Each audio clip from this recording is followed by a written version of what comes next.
This little girl has a version of the herpes virus that could easily be treated.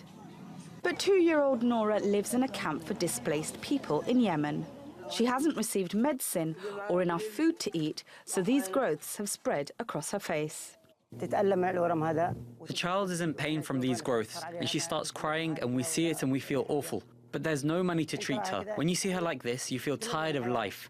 And why should you put your hand out when you know no one's going to help you? I say it's up to God. Nora needs to go to the capital, Sana'a, for surgery and drugs that would boost her immune system, but she's unlikely to get treatment. A civil war has raged in Yemen for 3 years, and Nora's family had to flee their village because of it.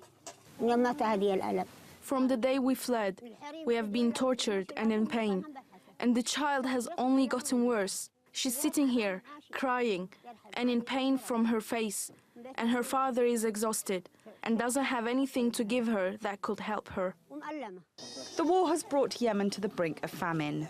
The UN says 1.5 million children are malnourished, and the lack of food has caused the immune systems of close to 400,000 children to collapse. As a result, a child dies every 10 minutes in Yemen from a preventable disease. Doctors say scabies, diarrhea, whooping cough and cholera are rampant in camps for the displaced. There are few medical clinics, none of them are well equipped, and their patients are suffering. People can't find anything to eat, anything at all, not even the most basic things. A person eating bread with something else simple, it's not enough food for the person to have basic resistance to disease. And if a person does get sick, he can't find medicine.